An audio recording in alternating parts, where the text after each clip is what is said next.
think we're on. Hi, everybody. Hi, everybody. I am Julie DiLiberti. I teach humanities at the College of DuPage, and I have the very distinct pleasure of interviewing my colleague, Lee Kesselman, who has been teaching music at the College of DuPage for 41 years. He started in 81. He asked me to be sure to correct this and say that he started in 1981. Yes. So 41 years just ending this year. But during that time, he has been directing choir, sort of both in-house student ensembles and then a community choir. We want to talk a little bit about that later. He is a composer. He has been a faculty member, a faculty chair. He started the Music Friday at Noon series. And I think I'm going to let Lee tell us a little bit more about himself in case I missed any key facets there of your time at COD. Sure. Hi, Julia. It's nice to see you, even if it is on the magic screen. Um, I think, as a musician and as a teacher, there's a way in which I've operated as both of those at the same time, and thinking that being a musician and being a continuing performing, composing musician is really a very much a part of teaching music. I don't see them as being terribly separate. I think they go on all at the same time. And the history of musicians, people like Bach, not that I'm anywhere in the echelon that Bach is, but people like Bach taught and performed and composed and had lives and did all those kinds of things. And so that's the model I think that I would like to think of myself in. But it's been a wild ride for 41 years, and a lot has changed, and much has stayed the same. But making music has been central to that, and teaching has been central to that. And as I said, not much dividing line for me. Oh, no, that's interesting. Because one of the things, so Lee is retiring, and this is an interview. I wanted to interview some of our retirees, and Lee is one of them. And so just to get a sense of his career and his life at COD. And so I kind of hoping we're going to focus a little bit on you, on your discipline and your life at the college. So you just led into that very nicely. But I'm going to start out with some true false questions, Lee. Oh, good. I have a Okay, all right, 50% chance of getting them right. That's great. exactly. Yeah, Yeah. 50. Okay, first question. True or false? You have the same view now as when you started at the college, and that you have the same view of faculty, the school, and students as when you started at the college. Well, I'd have to say false because I probably don't have the same view of very much at all from the time that I was 29 years old till now. Oh, wait, And 29 and 41. Hang on, just got to yeah, do that yeah, math. yeah. Okay, go Yeah, that's ahead. right. Everybody's doing the math. So there's very little that stays the same when you've lived over half your life in this career at this particular place. I had done some teaching before I came. I was at a community college in California for about a year and a half, and then I was at a four-year school in North Carolina for 4 years. But the bulk of my career has really been at COD. And have things changed? Well, the world has changed. President Reagan was in Right. office in 1981, and we had barely had an east side of campus. So I was over on West Campus. The MAC hadn't been built yet, although it was planned. We didn't have internet. We didn't have email. We had landline phones and no cell Right. phones. So there are a whole bunch of things that have changed so much societally that it would be hard to think of things staying the same. My view, I think, in one way has stayed the sort of pure, simple part of it is I'm a musician and I teach all at the same time, and that part has not really changed. I would say students have changed as society has changed, but in many ways, students, central to what we do, have stayed very much the same. They come to COD for whatever good reason. And I say that because they come for a host of reasons, and some of them just aren't ready to move on, and some of them don't have enough money to move on, and some didn't do very well in high school, and some are just searching a little bit for who they want to be and what they want to do and so forth. And those parts haven't really changed. I think anyone who comes as a student to COD probably is in the right place. Yeah. We used to have an advertising campaign that the people in suits designed that said COD first choice, best choice. I would say in many cases the best choice, the place that one really needs to be. And that part hasn't changed. The ones who are ill-equipped often find that out quickly. The ones who have goals that are very specific generally are able to meet those goals and get to that spot. So I think the students have stayed much the same. They come thinking they're interested in learning, and many of them are. They come wanting to succeed. I think all of them want to succeed.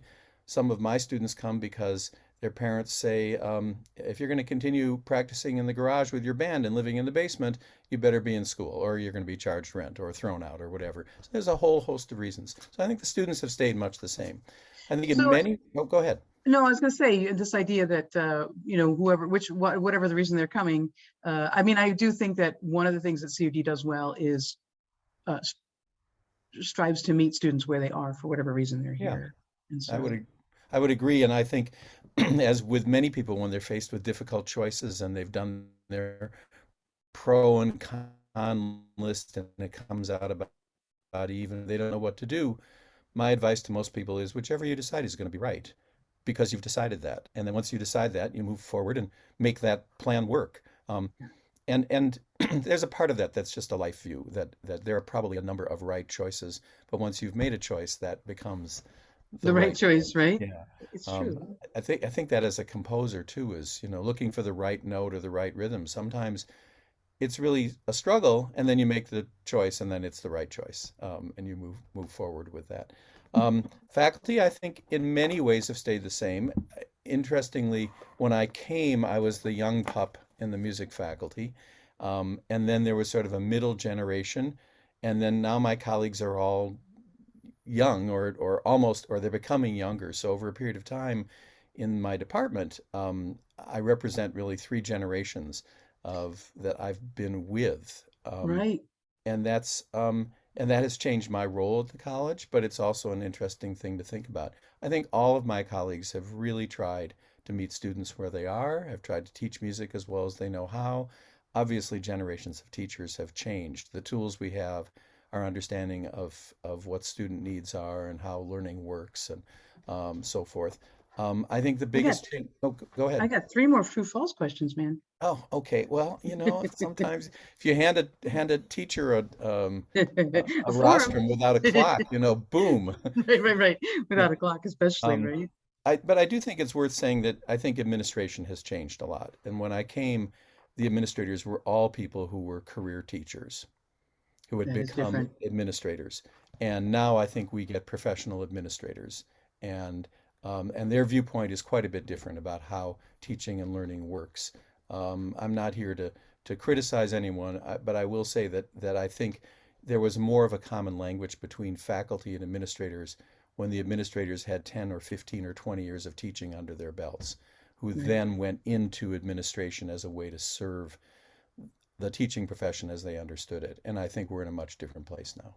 Right. I mean, there's that understanding of the profession as and how one change that you think doesn't affect you, but has ripple effects. Yeah. Yeah. Yeah. So, no, okay. So students similar, administration has changed. Colleagues have physically changed. I mean, just into different people, but, and I think colleagues have trajectories of their own. So maybe we'll get back to that. And I think there's some later questions that touch on that.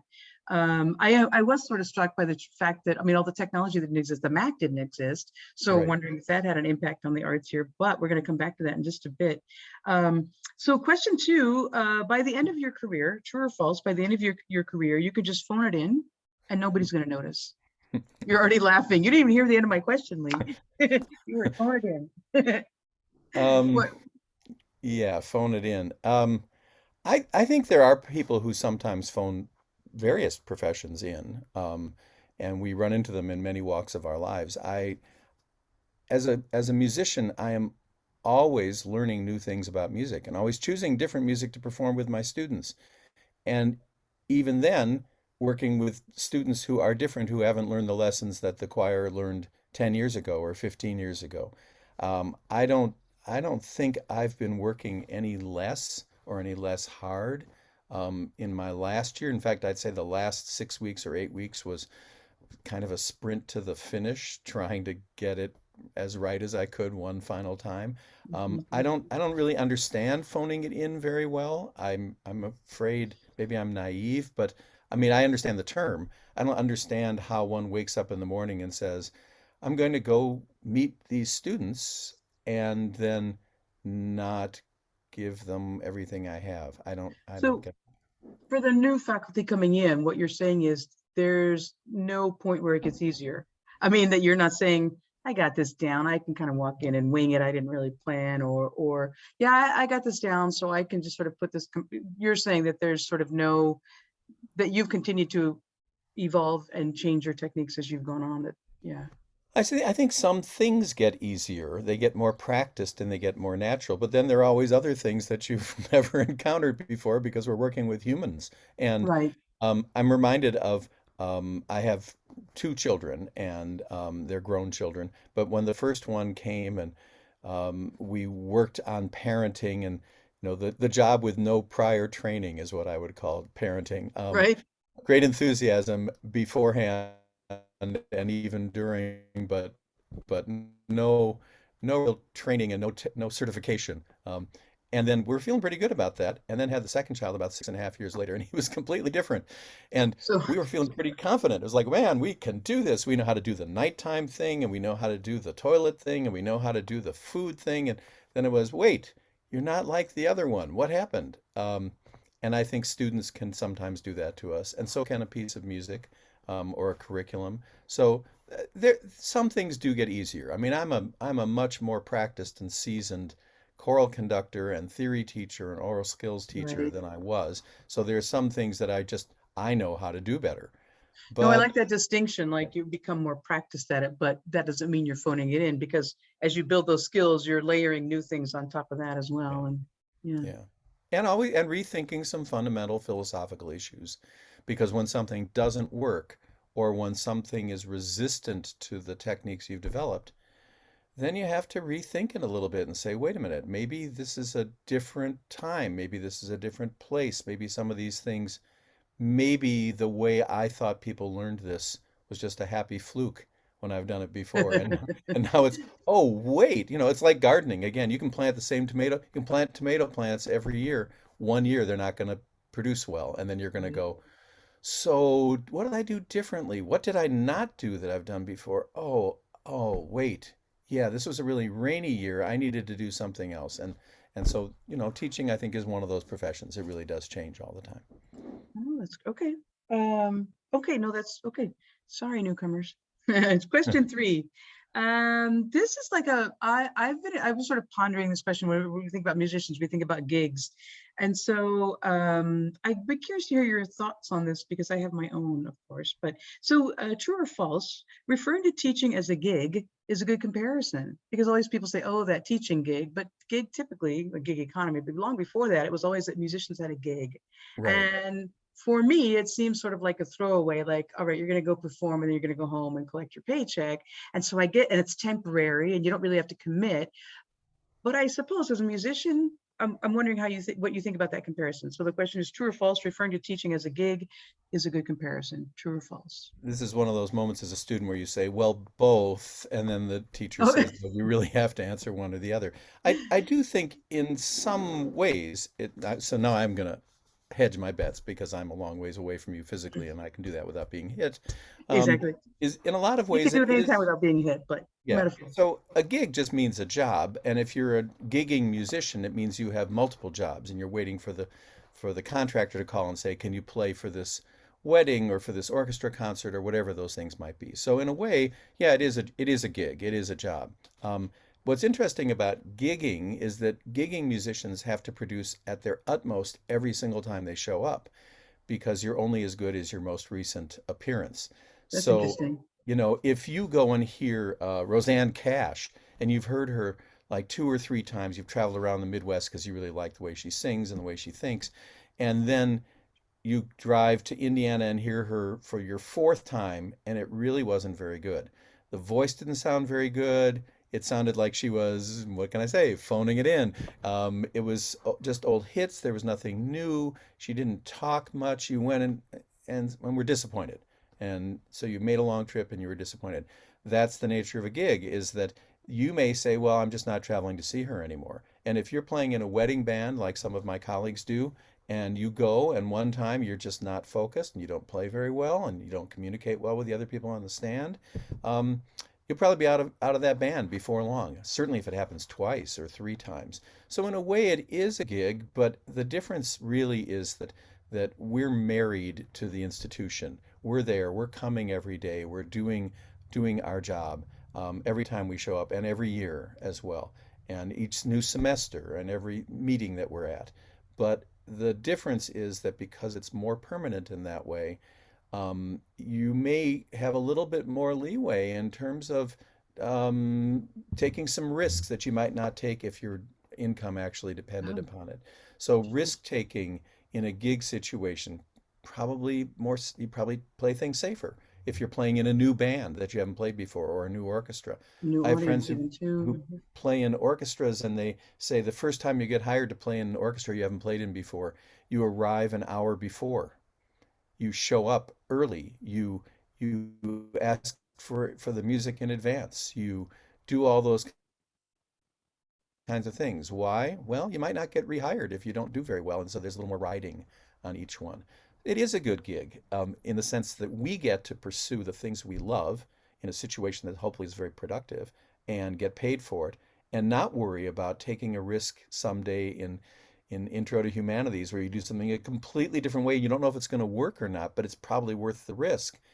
But when you do that, even if it falls flat on its face, you can go back in on Thursday morning and correct the damage. And Right, right. Now, although I am intrigued by this idea, you're only as good as your, last performance, in perception. I think that's interesting. And I will not take your interview to talk about my failed improv activity in humanities.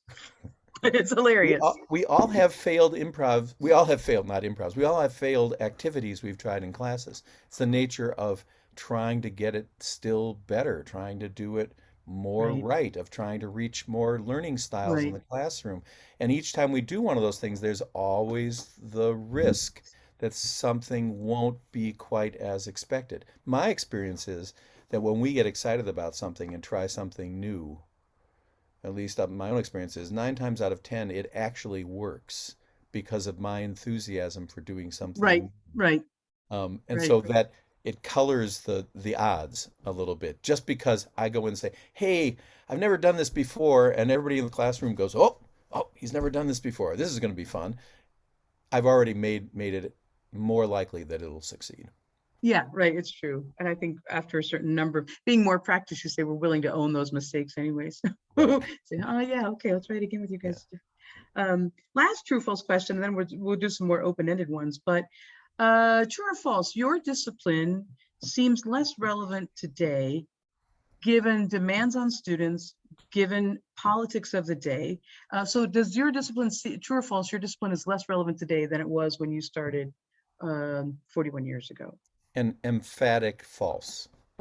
Okay. Emphatic That is false. not an option, but I like it. Emphatic false. Yeah. Okay, So so why? Why emphatic and why false? I think, and you and I have talked about some of this before, but I think the arts have longevity. They have more longevity than most academic disciplines, actually. We don't have the math textbooks from Lascaux in the south of France when they were painting on the walls. We recognize that creativity and the arts and the way in which they transform lives and the ways in which they give us new paradigms for thinking about life, and the ways in which they enrich lives, those things aren't going away. I think it's very easy for people to say, oh, this is dispensable now, or something like that, or it's not relevant now. The arts have relevance in part because they don't need relevance. And Huh, I like that. so, there are trends that happen in the arts. Let's say in the world of choral music, we recognize that beauty and truth, most music, because it has text, tends to lean toward the beauty side of the equation or the truth side of the equation. People who aren't in the arts think that we really exist because of truth. And people who are in the arts recognize we exist because of both truth and beauty all at the same time. And so when I see a college deciding they're not going to teach, or they're either not going to teach or not allow majors in various artistic fields because they're moving toward more practical things. What people don't recognize is that the arts play a role that doesn't necessarily have to do with the practicality of life.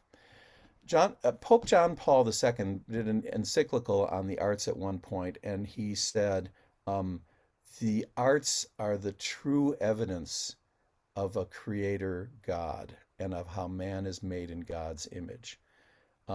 And I read that and I read it over and over again to see exactly what he was saying. And what he said was, if you believe, if you have faith in a creator God, and not everyone does, but if you do, then the notion that we are created in God's image is made, the best case is made by the fact that we create, Oh, which it's gotcha. not about having Gotcha. faces and hands and feet. It's about the fact that we have a natural born gift for and need to create. In art, theater, music, dance, people have always done those things. And so when an administrator says, well, this may be passe, or this may be a thing of the past, or maybe live performances won't take place in the future. My response is, look at history.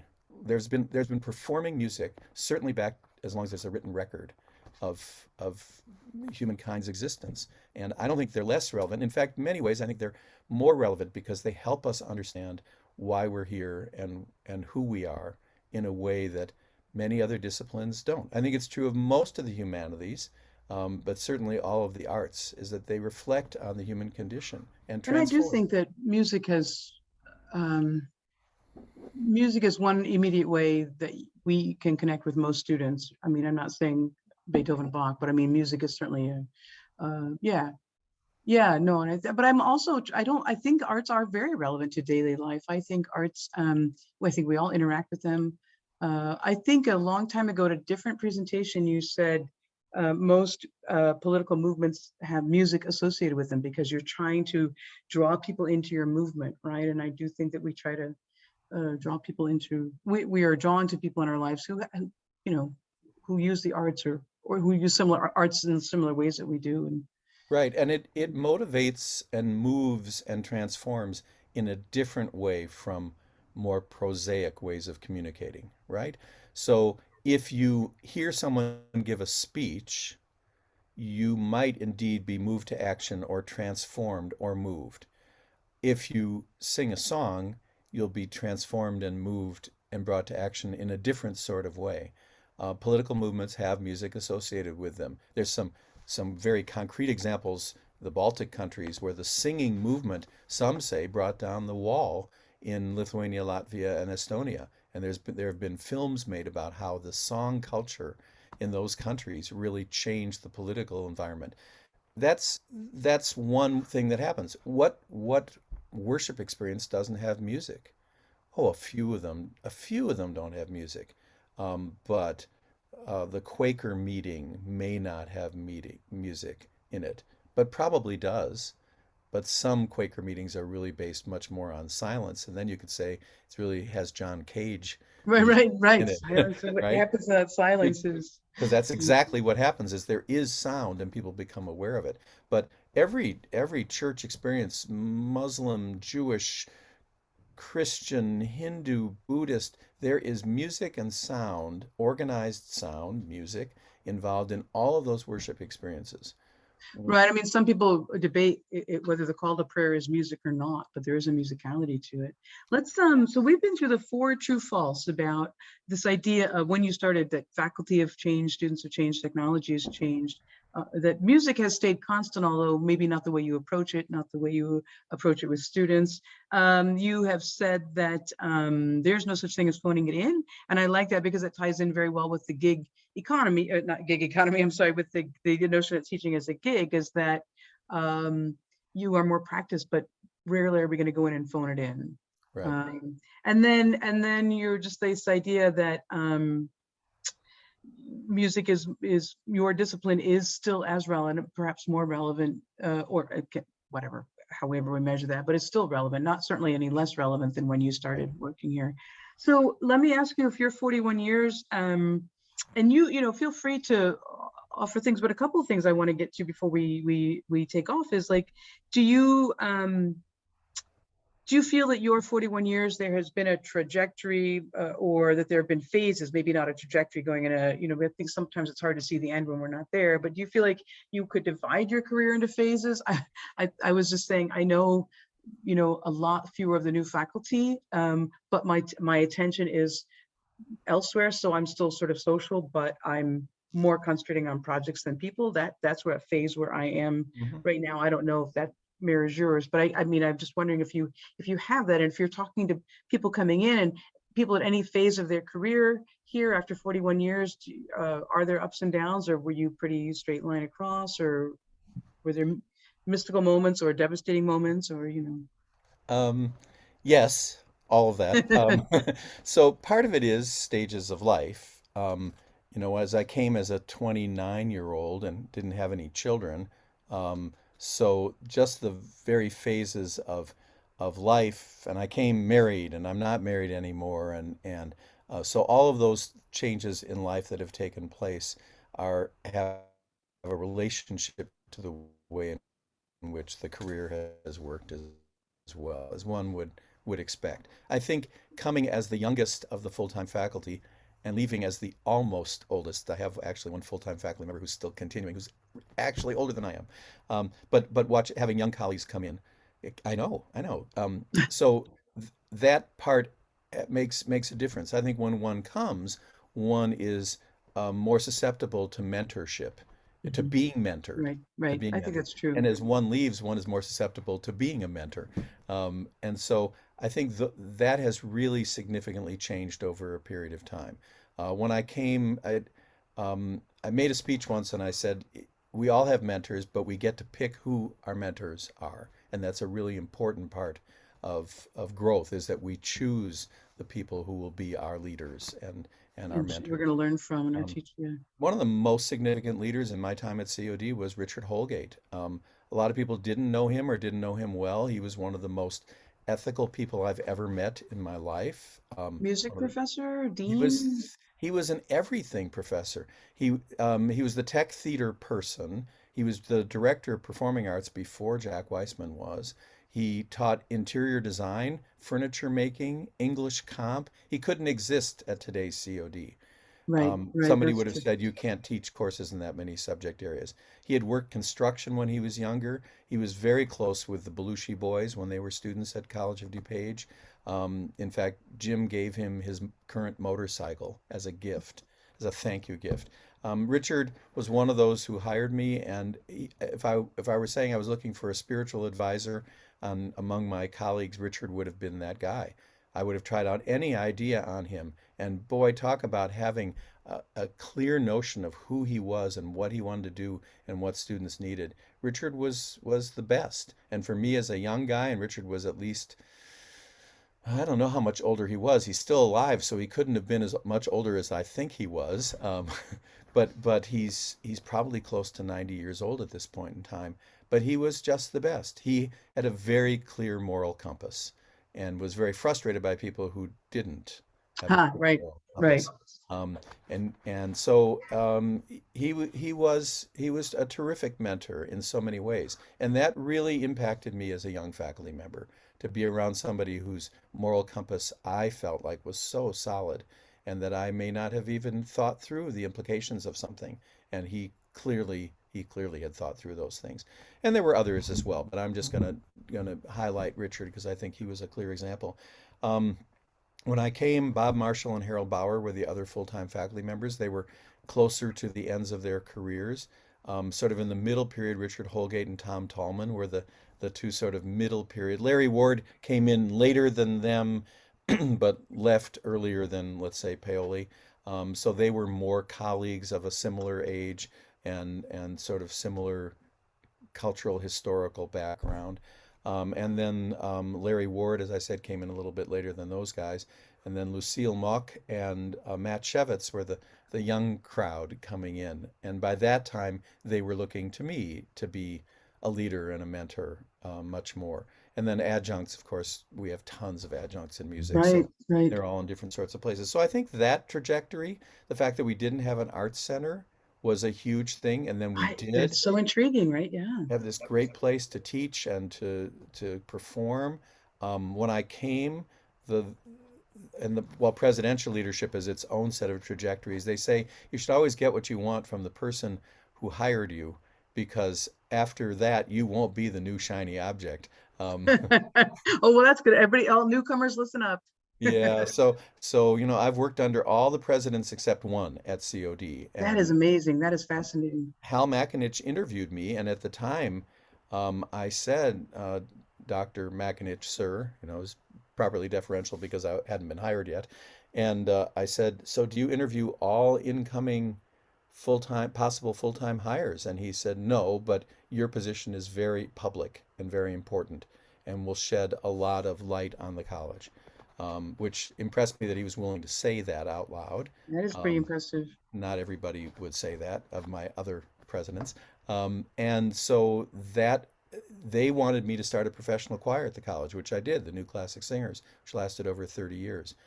Having that choir to work with, which included many area educators, music educators, extraordinary musicians, was a great, great thing for me for about 30 years. And then eventually the tides of administration changed, and that group was no longer sponsored by the college. That was a huge disappointment. Um, but again, we were like four presidents later by that time. So things had really significantly changed. I think there are other things that rise and fall, budgets and attitudes about teaching and about learning and administration and the technology and everything else. When I came, I had taught very little music theory and oral skills. And when I came, I wasn't able to because the previous faculty wanted to hang on to doing that, which I understood. But over a period of time, that became sort of my home outside of choral music. And I've done a lot of that and have shaped the way we've done things. And if there's an area where I feel like I have really, really grown, it's teaching some of those skill areas and the music major courses. Um, Right, because there's one thing to be a musician, it's a completely separate thing to teach that. that's right. And to teach those kinds of things, when you're conducting a choir, you're being a musician and you're teaching all at the same time. When you're teaching theory and oral skills, you're still being a musician, but you're really teaching necessary skills. So it's quite a bit different. Well, Uh, there's the good question of communicating that. I mean, I think we can all be good at stuff, but to be able to break it down and lead people through the steps of becoming, I don't think everybody can do that. I don't right, think so. right. Yeah. And I think the conducting act itself, we are all conductors or teachers, whether we admit it or know it or whatever. But conductors are teachers. Um, in the same way, I guess, that clergy are teachers, if you really want to stop and think about that a little bit. But the theory and oral skills has been a huge change. I probably came into that about 8 years, 7 or 8 years into my teaching, and I feel really comfortable and confident about doing that. It's become a big part of my life in those ways. I've performed on the piano probably every year I've been at COD. That's just a thing that I've always done. I feel like an important and famous conductor once said to me, I think every conductor should continue to perform, even if it's just in his or her own living room. Um, and I was quite young and impressionable at the time. And when I asked for follow-up from that conductor, he said, if you don't make the notes yourself, if you don't make the sounds yourselves, you will lose your empathy for the people who are making the sounds, and you'll forget what it's like to make mistakes. No, I love that. I mean, And I yeah, think that's, I think professional development is good for that. I think, yep. yeah, right. I And mean, that, one of the reasons because why we have to be the learner and take the risks, and it's that's scary right. still. And it's credibility not just to our audience, but to ourselves of I'm playing a concert on Friday. I know what you're going through when you're saying you're worried about your upcoming performance. Right. I know what that is. I know that, that they used to say the thrill of victory and the agony of defeat on ABC News. I know both. And I continue to know both. And it helps my students to know that I'm aware of that and that I confront those issues. So, that's a really complicated answer to what has there been a trajectory? I guess there's different trajectories in different parts of what we do. Um, No, but I do think you're saying, I like it that there's a separation between personal life and professional life, and yet what was going on in your professional life was affecting or was impacting the trajectory that you had in in your teaching life, right? What Yeah. else can you take on? Often often when your children are grown is when the faculty's children are a little bit older, they become more involved in, I'm not saying that's the rule, but often people have more disposable time towards which they Right. can put their energies. Let me ask you, and then if we skipped anything, we can come back and do it. But so you're walking out the office, everything's cleaned out, you're shutting the door, and as you're shutting the door, you turn off the lights and you look, and everybody you've taught with is standing there saying, tell us something, tell us something. Give us a short version, sum up your COD life in 6 words, and then just what are the things you would want us to know, before that door shuts and before you're, through the crowd and out to the car. Well, my first thought after the office was clean was, by God, I've accumulated a lot of stuff. I started in about November cleaning things out, and I finished on commencement day. Oh Um, man. and I threw out and discarded and donated a lot of things, and I still have boxes all over my house of music and books and things I don't know whether I'm going to use or not. So Um, note to self, clean your office once a year. yeah, I guess. At some point I stopped teaching in the summers because I decided that I was fresher in the Yeah. fall if I didn't Hmm. teach in the summer. And I also have taught at other schools in the summers, so I've gone off and taught things I couldn't Oh, teach at COD, and right. that was good for me to refresh teaching conducting, which we don't offer at COD, but which I've taught every year since I think '86 at some institution or another. Um, boy, summing up, that that is that is a lot harder for me than speaking in whole paragraphs. Um, I do We're think, academics. We're academics. We get that. yeah, a couple things occur to me, so it's not going to be 6 words. But one is that I've retired from teaching at College of DuPage. I've not retired from teaching, apparently, because I'm still being asked to do some things. And I've certainly not retired from being a musician. So I'm doing all the things I used to do in the margins of my COD faculty life, like composing and playing the piano and studying and reading and traveling. I'm still doing all those things.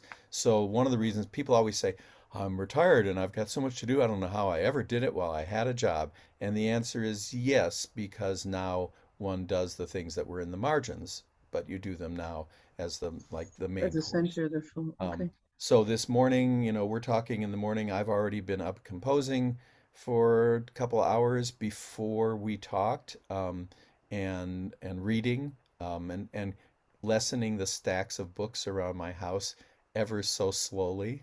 I see that bookcase behind you. Uh, I mean, those are the ones I probably have read most of those, but there are other parts where, now the books are blocking the piece of art on top of the dresser, so you have to whittle away Gotcha. at that one and Yes, whatever yes, else. yes, yes. I do think that if I did have to try to narrow it down, um, that teaching is one of those things that you can really love doing from the beginning to the end. You will love it differently, but it is the ultimate career long-term relationship, is that one can really walk in every day and love teaching if you choose to do that. And I loved teaching when I was in my 20s. It was brand new and I had no idea what I was doing. And I don't, there have been very few rehearsals I've ever gone to that I didn't look forward to going to. A few, but not many. And I probably you can count them on one hand, and it probably had to do with something outside of the actual rehearsal. But I've conducted 3 or 4 choirs my whole life at COD, and I very few of the rehearsals where I've gone, I don't really feel like going to that one. I, you really can love it. You Yeah, can, no, I love that it's true. Like we have this I mean, we have the impression that as you're near retirement, it's because people are burned out or because they've ceased to be innovative or because they only want to pursue other projects. But I love that. I love that idea that, you don't have to break up with teaching. You don't have to break up no, with, yeah. You no, you you and you might be, as I say, it might become the marginal, as you said, I mean, not me. It becomes maybe more of the marginal thing than the central focus, but right, and those parts of teaching which are new people all the time and new ways of looking at what we do, um, those things are there all the way. When people say, "Oh," some of the chorus members, the community chorus members especially, "Won't you stay another year or another couple of years?" Or stay until you die or something like that. And my response is, I could. I really do like teaching still and like the challenges it presents. There are things about the job I don't like anymore, but the teaching part, that is central. And you can make that a happy relationship. I think you have the power as a teacher to do that almost every single day. Even the changes that we don't like that have taken place in society or at the school or whatever else, they hardly really have to impact what we do in our classrooms. I think in 41 years, I've been observed by administrators. I want to try to get this right, but I think I've been observed by administrators 4 hours of my teaching career. So, in other words, you kind of get left alone to do what you love doing. And a lot of people in a lot of careers don't love doing what they do and don't get left alone to do it well. Well, I think we know that, right? I mean, I think, right, so we know that some of the tech lets people go off and innovate and come Yeah, back with ideas. I do yeah, say, I mean, I will say, just so that people don't think you've never been observed, I mean, giving conference papers, Music Fridays at noon, those are all public showings of your teaching. And I also think that we want to remind people that students have evaluations that they do every so often. So it's not that you're in a void of feedback. And it's not that, mm, true, yeah, absolutely. yeah. So I mean, I just want people to realize that whether administrators have come to see you, other people have. We are public by nature. Every time you're at the Black Black History Month, but what's the Yeah, African the American opening Heritage? ceremony for Black History Month. Right. I mean, yeah, that. I mean, every time you're doing something like that, every time you're. So anyway, I just want to make sure that Well, people. right, and in fact, to even take it further, is that very few of my colleagues take their final exam into a public paying audience. Um, Correct. and Right. so when the DuPage Chorale used to do 3 concerts a year and now was doing 2 concerts a year, and we moved from quarters to semesters, yeah, those concerts, there's a paying audience, and some administrators actually come to those things, but the public is open, and even going to do a prayer breakfast in Wheaton with a member of the board, sitting up on the rostrum and 500 people in the room and my chamber singer singing at 7 in the morning. Every one of those is public. It's true. So when I say people observing me in the classroom, yeah, that, but that's where the real love and joy of teaching takes place. I love performing, but the everyday in the classroom is the core of it. And I tell my students when they say, "Oh, this was great. If only that were the performance we could give on the day of the performance." And I say, the fun of this is that we get to do this 3 times a week in this class or twice a week. Is that we do the performance is great. We invite other people and they get to see what happens. We can't guarantee it'll be as great as this last moment was, but every day in rehearsal, and actually that's what's true for all classroom teachers, is that those light bulbs all turning on at the same time in a math class. I mean, Right. that's just a really thrilling moment when that happens. Right. Will it show up on the final exam? Maybe. But it certainly won't be taken out in public, the way. No, right, right. That's the thing is that my students aren't doing their, well, sometimes they are, but generally, right, Yeah. most people's students aren't doing, right. Anything else you want to sort of leave us with before we sign off?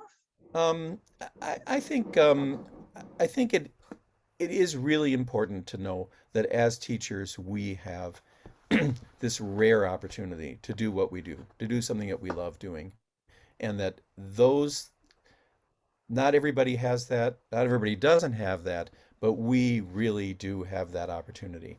And even justifying the other things we love doing for me as a musician, like composing and performing and conducting in other places and doing those things, that's all attached to this. And that makes it a great ride, a really great ride. I don't know if Oh, it's a making it a, ride, not a gig now. What are you yeah, saying, I was man? going to say maybe calling it a great ride is more flippant than calling it a gig. I don't know, but it's a great ride, and it's a long ride, and you do need stamina. Teachers need stamina. Teachers need to refuel. Teachers need to take classes. My taking yoga classes with Gail Tate was really helpful for me. My stopping in one day while Jeff Curto was teaching photography, and I walked by the classroom and door, and I heard this excited person talking about something, and I thought, what is that? And I just walked in and sat in the back of the classroom for an hour. That probably fueled me for weeks watching him teach something I don't know much about. And so I'd say I've been really lucky that I've had colleagues in music, but not just in music, who have taught me a lot, and that is all part of how we refuel.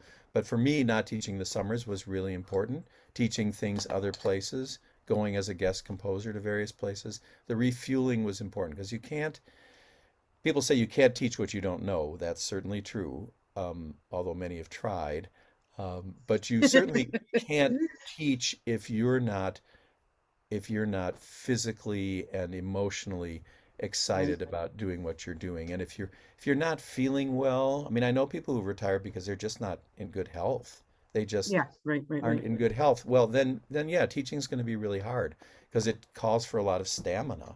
Um, Well, what I'm hearing is check the contract and apply for those sabbaticals when you're eligible. Get refueled, right? and the funny thing And is, I've had 1 quarter of sabbatical in my 41 years, and even then I did one choir through that whole 10 weeks. Is that the sabbaticals for me actually weren't the way, but there were other ways. And for some people, sabbatical would be perfect. So I'm not denying that, but I am no, saying but you're saying the just by being travel that you can do. in a different institution, in a different of learning, and yeah, travel, Yeah. unstructured time. I think, Yeah. but yeah, All the professional development stuff that we do. And one example is I was doing a piece called "Listen to the Apples" by a Minnesota composer, and I said something to my students who were in the room. Um, so, this is the moment where you really smell the apples in the orchard. And they looked at me blankly, completely blankly. There was when we say crickets, this was crickets and cartoon spiral eyes. They were looking at me like I was from a different planet. And I said, "Well, how many of you have been apple picking?" And not a single student raised his or her raised their hand. And I went, What do you mean you've never been to an apple orchard?" Well, none had. So we had a field trip about 2 weeks later. I was going to ask if you put it in the class. Okay, Of course, and not all of them could come, but about 8 of them came. And the way this poem comes, or the text, is a prose poem by Louise Erdrich, where she says, "Life will break you." It starts there, then the cheery place. It's from one of her novels. And then eventually, a Minnesota composer set this, and I wish I had set it to music, but he did a great job. Life will break you, and there's nothing that can really correct that. But, but you have to listen to the apples falling. Sit down around the apple tree and listen to the apples falling and grab as many as you can. That's the essence. Actually, I have it on my wall in a framed broadside, this particular poem. And so my 8 students and I sat down on the wet ground around the apple tree and tried to listen to falling apples. Of course, none fell while we of were course there, not, but right? we were able to imagine that. Otherwise, you would have invented gravity. That's Not right. invented, but acknowledged. Yeah. That's right. So, I mean, those are, is that profession? For me, that was professional development. For my students, it was crazy dude teacher is taking us to an apple orchard. That's so weird. Um, But they'll but remember it 15 years from now and go, but they will that's what he remember it meant. That's what he probably meant. better than anything else, right? But for me, it was really professional development, which is if you can't teach the piece because they can't quite get their head around what this poet is saying, then maybe what you need to do is just find a way to move out into the world outside of your classroom and do this thing. And then of course we use those concepts, whatever those concepts are, that we develop outside the classroom and think through them. So that part has been Right. exciting, and that part I think probably carries over to most of our lives as well. Constantly reinvent, refuel. You can love teaching. Teaching is a long-term relationship that can be a good one all the way through. There was no Mac at the beginning. That shocked me when you said it because I've always taken the Mac for granted. So I'm just trying to go through the key things. Thanks, Lee, very much. This is I think great. I was the third or maybe the fourth shovel of dirt at the groundbreaking for the Mac, um, which has been renovated since. And Right? so I am the historian of my little area over in at the college. I have been the historian because when people say things like, "Oh, this is our first provost ever," then I'm the one who has to raise his hand and say, well, Dr. Rondo, actually, we had provosts at the college. Long before anyone of you were here, we had provosts. Or, why isn't there a drinking fountain here? Well, we had a committee and we were told it would cost $25,000 for a drinking fountain, and someone said that was a bad idea. And, so I've been around as decisions have been made, and my current colleagues say they're going to call me when they need reassurance that we're doing something for a good reason over here, whatever it is. But there's a great group of people teaching. The adjuncts are spectacular in our area, and I think in many areas of the college. The full-time faculty are terrific. There's somebody who will be replacing me, and I know he'll do a great job. Um, and things do change. The texts change, the composers change. We think about unserved minorities and also unheard minorities in a different way than we used to. Unheard voices, I would say. Our repertoire has become a little less Eurocentric, a little Right, less good, good, good, ethnocentric, and a little good. less gender-centric, and those things have changed, and that is those are natural, normal occurrences that I think we all have to embrace and find our way to, through, and with. We were doing African music at College of DuPage probably before any other college in Illinois was doing African music. No, Yes? I don't doubt you. I'm just thinking we should we've gone way longer than our intended and so I just want to make sure that we don't go too long. But yeah, no, I mean, feels like there should be a whole series of these conversations. So Well, you're thank doing your you. best to capture thoughts of people as they're walking out the door, and I want to commend you on that because I think your sense of oral history has always been really strong. Is that we should be talking about some of these things in front of audiences at a Music Friday. We should be capturing Zoom interviews. We should be doing those things, and that's something that comes maybe to you later in your career, but Oh, maybe I thought though. maybe you were getting a retirement plan going for yourself. Uh, That no, you were I'm going to be definitely collecting oral history. no. My retirement plan includes composing, playing the piano, reading, and traveling. Okay, And some I'm going to stop it there, and you and I keep talking after. okay, So would you say those four things again? Traveling, composing, composing. playing the piano, reading, and traveling. Okay, so we'll come back in 5 years and see how Lee is doing on his Okay, plan. okay. Thanks, Julia. Yeah.